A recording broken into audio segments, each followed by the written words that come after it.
Hello, my dear students of 12th Standard English Medium.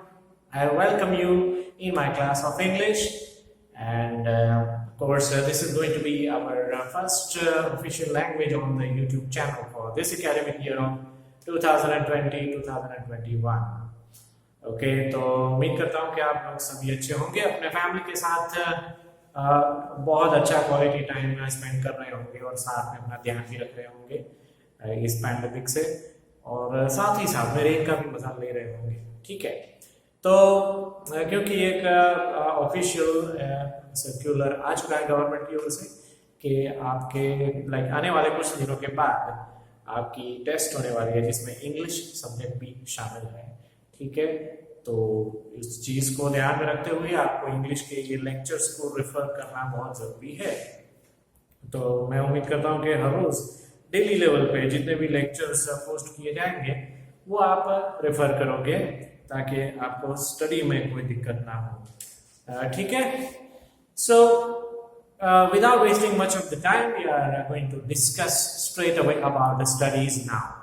Okay, तो आपके syllabus में जो दो टेक्स्ट बुक है, एक है फ्लेमिंगो और दूसरा है विस्टास, उसमें से फ्लेमिंगो का फर्स्ट चैप्टर जो है the last lesson, chapter first है लेकिन नाम है उसका द लास्ट लेसन, थोड़ा सा कॉन्ट्रास्टिंग सिचुएशन है यहाँ पे।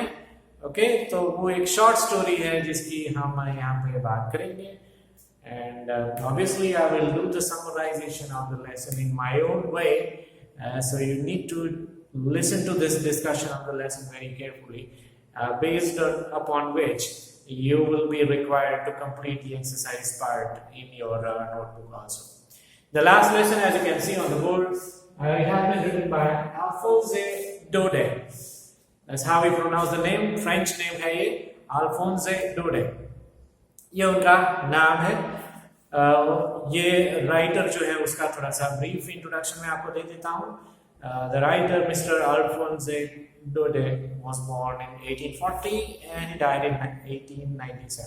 He was very popular in terms of writing several dramas and short stories, fiction, and he was a very fiction writer. Although he had started his professional career as a journalist, but then later on he became an author and he started writing different magazines and newspapers, and eventually he started writing on a freelance basis.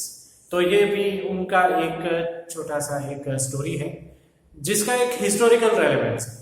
So before discussing the story in itself, I would like to tell you about the brief background of the prevailing situation of that particular time at which the story was written. ये story काफी पुराना है, यूं समझो कि आज से कुछ करीबन 150 साल जितना पुराना ये स्टोरी है। ओके, तो थोड़ा हिस्टोरिकल रेलेवेंस इनके साथ कनेक्टेड है।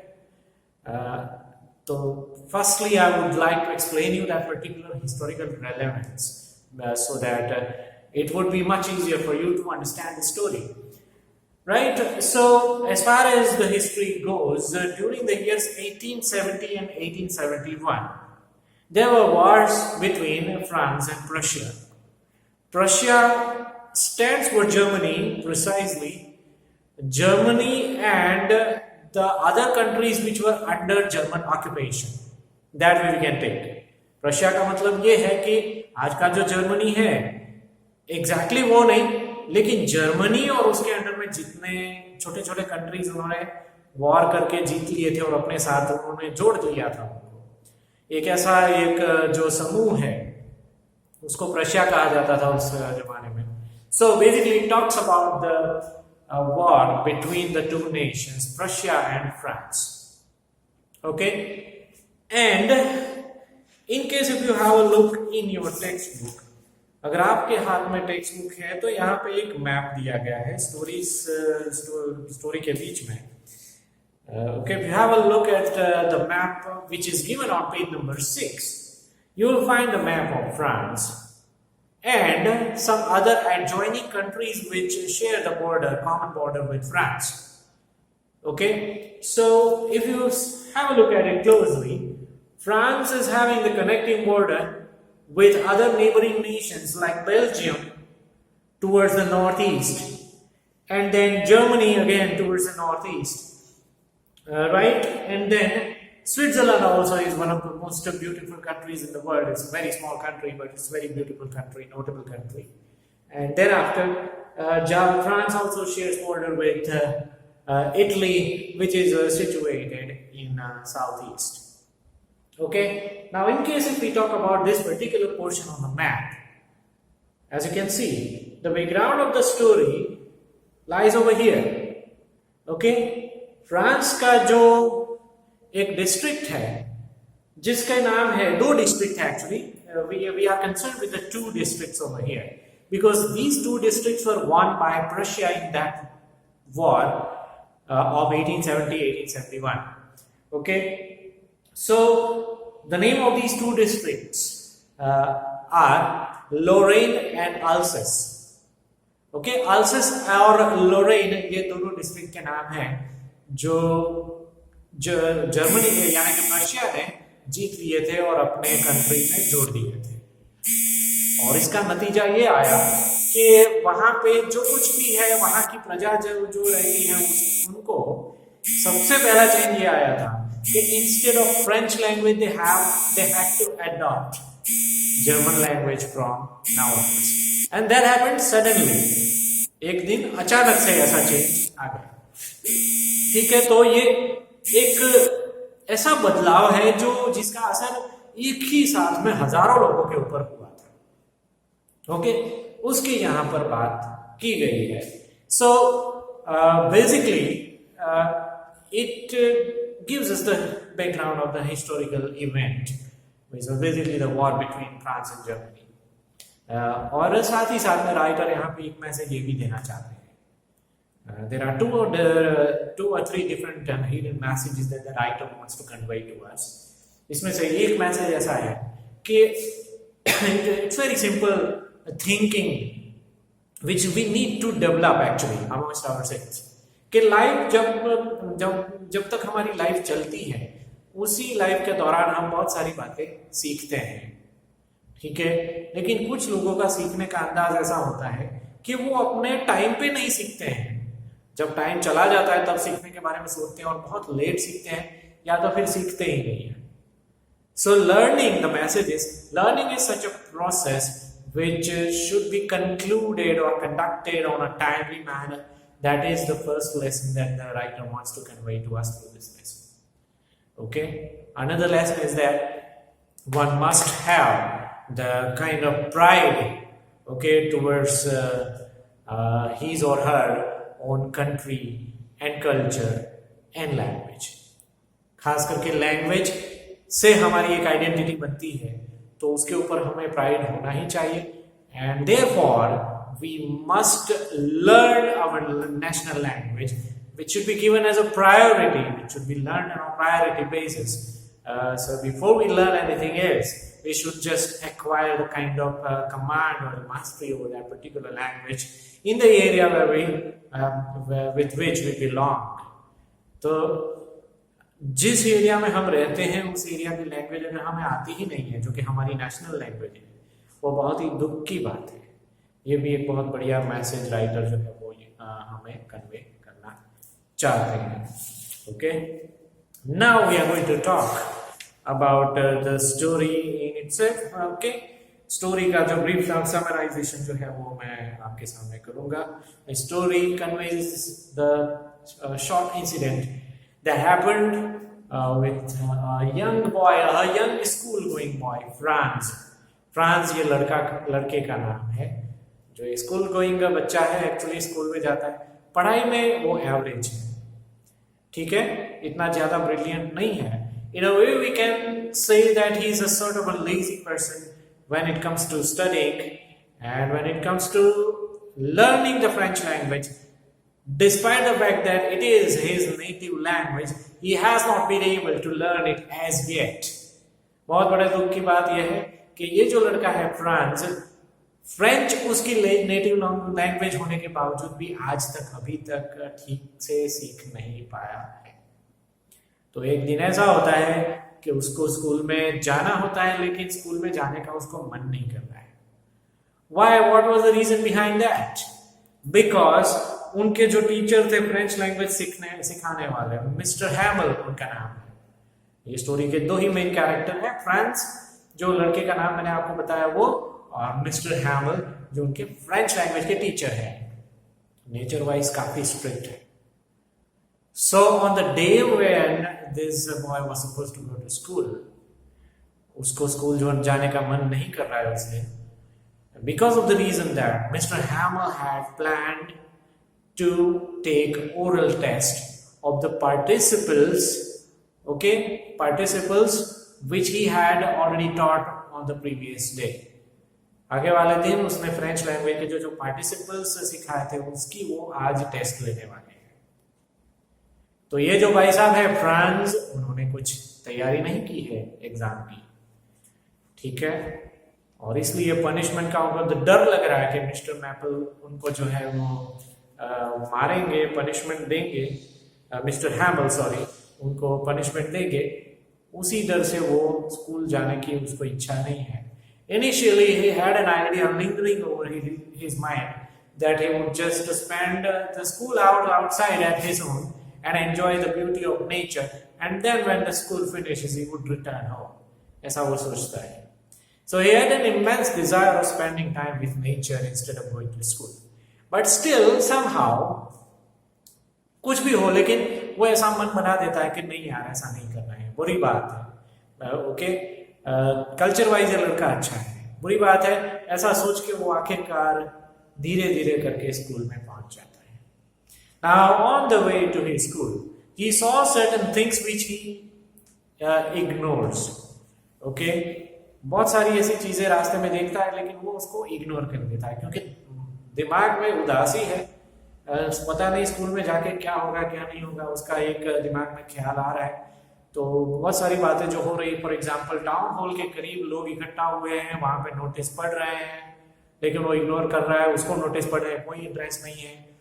उसको ये है कि ज्यादा से ज्यादा नोटिस में क्या होगा, वॉर में हमारी हार हो गई उसकी बातें होंगी, पॉलिटिक्स की जो खबरें होंगी, सोल्जर्स की खबरें होंगी, there would be anything that would attract the attention of mind, ऐसा सोच के वो आगे बढ़ जाता है।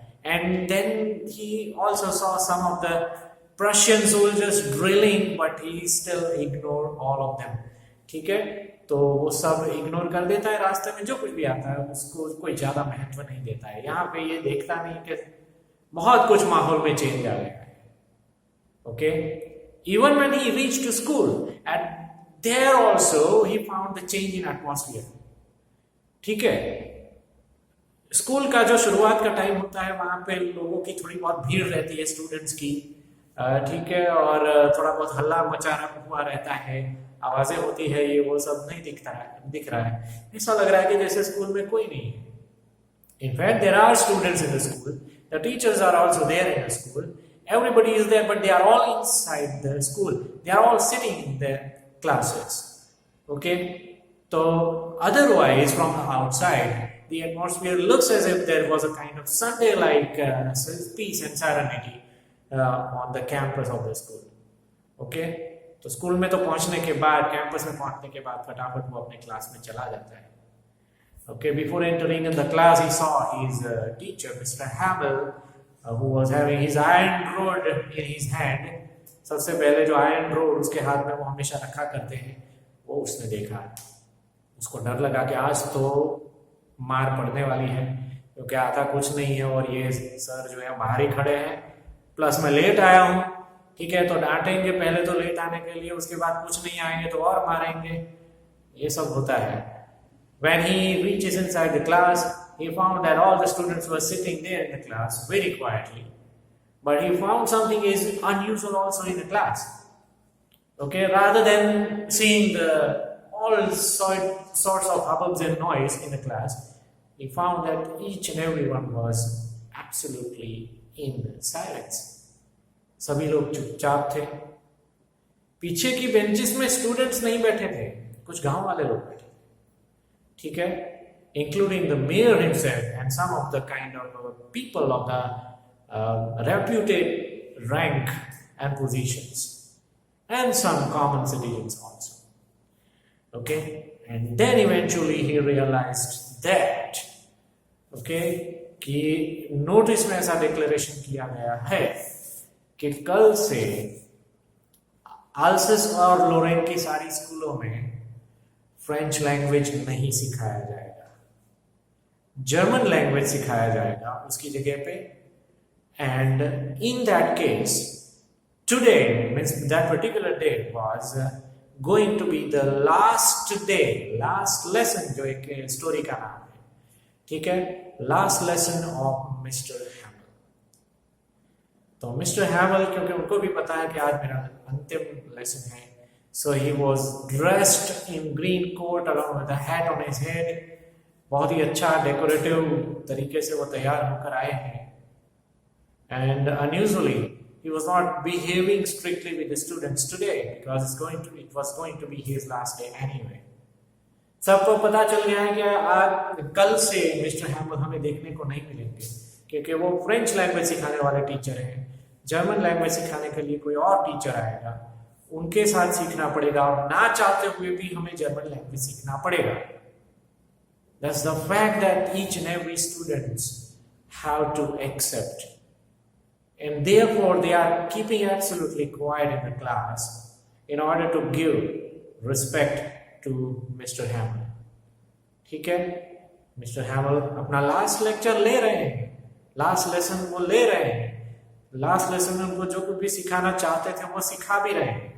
साथ ही साथ में वो स्टूडेंट्स को एक एडवाइस भी दे रहे हैं कि कभी अपनी इंटीग्रिटी को, अपनी डिग्निटी को नीचे नहीं गिरने देना चाहिए.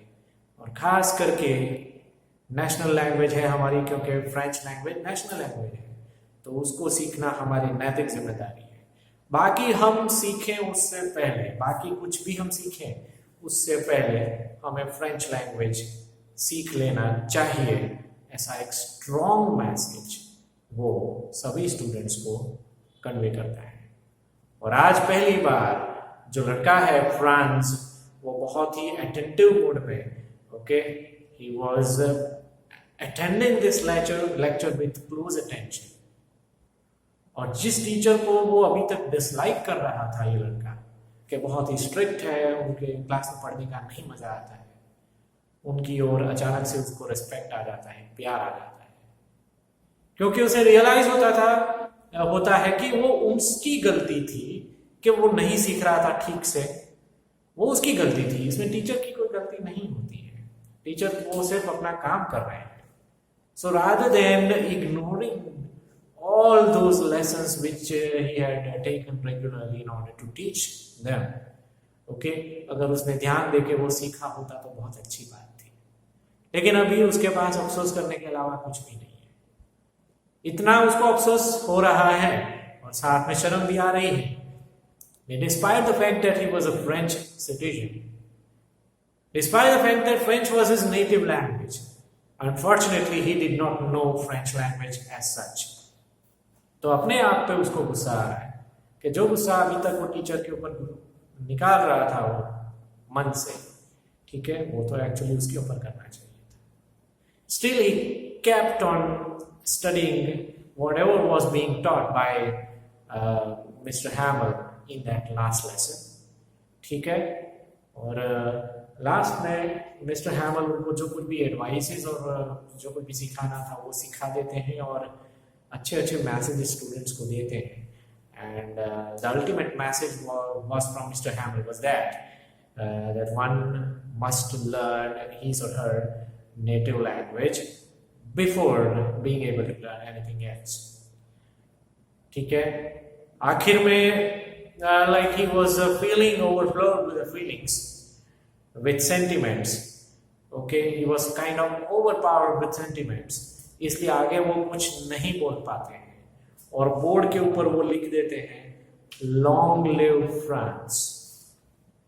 इतना लिख के वो वहां से चले जाते हैं और कुछ इस तरह से मिस्टर हैमल का यहाँ पे लास्ट लेसन खत्म हो जाता है. इससे हमें यह भी अंदाजा होता है हिस्ट्री की काफ़ी घटनाएं ऐसी है जो हमें ऑब्जर्व करनी चाहिए। वो इसलिए सबसे पहले कि जो कुछ भी गलतियां अगर हमने पास्ट में की है वो वापस हमसे ना हो पाए, वो चीज़ें हम हिस्ट्री से ही सीख सकते हैं। Another thing is that life में कुछ भी कभी भी हो सकता है। जैसा कि फिलहाल हम सभी लोग देख रहे हैं कि ये पैंडेमिक जो अचानक से फैल गया, उसके बारे में कभी किसी ने कुछ सोचा नहीं था कि ऐसी कोई सिचुएशन आएगी, ऐसा सपने में भी किसी ने नहीं सोचा था। But still in reality we are facing that situation and reality is ultimate. Reality वो रियलिटी होती है, उसको हम नहीं बदल सकते। और अगर बदलना चाहते हैं तो रातों रात कोई बदलाव नहीं आता, उसको टाइम लगता है और उसके लिए काफी संघर्ष करना पड़ता है। तो वैसा ही संघर्ष जो है वो फ्रांस ने फिर किया, ठीक है। और 1871 में जो वॉर हार गए थे, जो एरियाज अल्सस और लोरेन वो हार गए थे जर्मनी से, वो उनको फर्स्ट वर्ल्ड वॉर में ही वापस मिले। 1918 में फर्स्ट वर्ल्ड वॉर जो है वो खत्म हुआ था, ठीक है।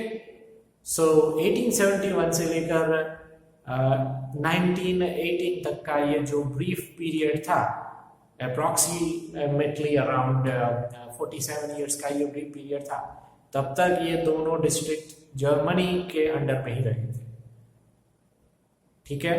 तो उसके बाद फर्स्ट वर्ल्ड वॉर के बाद 47 ईयर्स के अंतराल के बाद ये एरियाज को वापस फ्रांस में जोड़ा गया।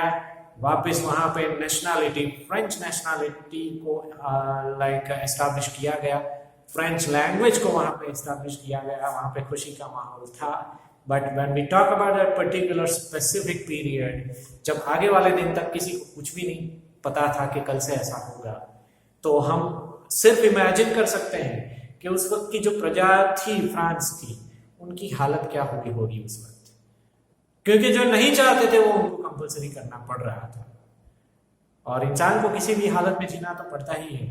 तो the particular harsh fact that they had to face on a sudden note, okay, and with that very sad note this lesson comes to an end, okay.